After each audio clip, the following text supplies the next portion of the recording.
Hi everyone, my name is Martha. I'm a relationship counselor and clinical sexologist, and in this video I want to talk about how to have better sex. Also known as sex ed for everyone. This is something that all of us should know about. So before I go into the 5 tips that I have for you to have better sex, I want to actually share that when I was in sex school and learning all the different sexual difficulties that someone can have, they can be summarized into 3 different categories, and they are mind, heart, and body. So body, usually, representative of the genitals, but body actually also includes the whole body. So mind, heart, and body. So a lot of times when there's a sexual problem, we need to rule out the physical aspect, whether there's any physical difficulties, illness, disease that has come up, sexually transmitted infection. So you rule out the medical aspect of sexuality. So coming back to how to have better sex, I use body, heart, mind to illustrate what I mean. So tip number 1 to have better sex, get to know your own body. So people who masturbate, people who know their bodies are more likely to be more familiar with themselves and what feels good for themselves, and in return they can also ask for the kind of touch that they would think will help them to have more pleasure. So knowing your own body is a big part of being a confident and better lover.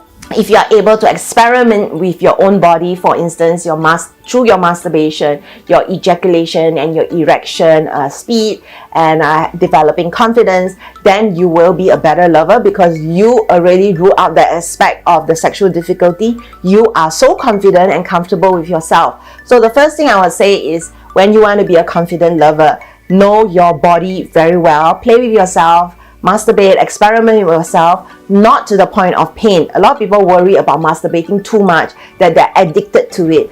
I think there's a lot of miscommunication out there that addictive people who have addictive personalities are more likely to be addictive to sex. But in general, most people, maybe 90% of us, do not have these addictive personalities, and so masturbation is not necessarily a bad thing. Number 2, get to know that when you are with your partner, the heart aspect. Why are you having sex with this person? Being good in sex also means to feel good. Whether you are clear about your intention of going into the sex, whether you are clear about the way you are relating to this person in terms of your big why you want to have sex. Having cleared that, like, it doesn't feel good if you want a relationship and the person actually wants a hookup and you're not sure where the relationship is going. Then how are you going to be fully comfortable and open during sex? So it's really important to ask yourself, like, why are you engaged with this person at this moment, at this time? So check in with what your heart is telling you, and also where the person's heart is coming from. Is a big part of being confident, comfortable, and then being able to relax. So I'm talking about the body, I'm talking about the heart, and now I'm going to talk about the mind. A lot of people are not able to relax and control their thoughts during sex. A lot of negative thoughts come in, such as like you are taking too slow, you are losing your erection, or they even scold themselves during sex, and so that causes their body, their internal psyche to start to shut down, and so this causes difficulties when it comes to sex. What if you had a more positive attitude towards sex? What if you viewed sex as something that cannot fail? That sex is something that is always evolving and always improving. That sex is something that the act itself may not be successful, but the connection itself can always be successful. What if you thought of sex so powerfully and strongly that you always saw sex as something so amazing, wonderful, powerful, fun, and that you cannot fail? Because if you just keep learning from it, how can you fail? So the third one, I would say the mind. I would have to definitely attribute it to positive self-talk and also positive attitude towards sex. So the self-talk is important, but your general attitude can be very strong and can be formed through having more accurate sex education, which is why I love what She the People TV is doing. So keep watching all their useful, interesting content that is not just for women, although it is primarily designed at women, but actually a lot of it is also suitable for people of all genders and sexual orientation. So definitely the third aspect, which is the mind. The fourth one that I want to talk about is, of course, the communication. When you yourself are very confident and comfortable with yourself, okay, with your body, with your heart, with your mind, you are a very strong, confident person.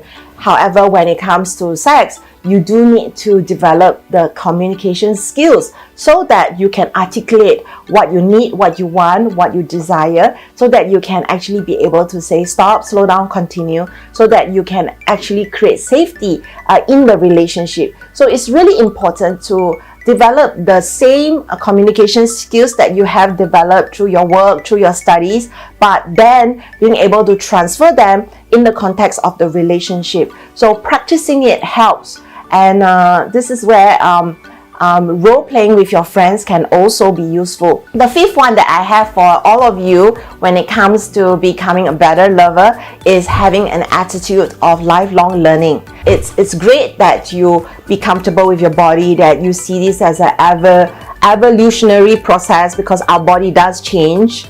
Trust me, your body will change. It's important to get clear with your intentionality and their intentionality, their why, your heart. It's important to have positive thinking and thoughts and inner self-talk even during the act itself, so that you are resilient, so that you can overcome whatever comes up. For instance, things not going the way that you had thought, it's not as smooth as what porn stars do, because we are not porn stars. And then the fourth one is being able to know that you can communicate easily with your partner, whether it's non-verbally and verbally. Okay, non-verbally is also a form of communication.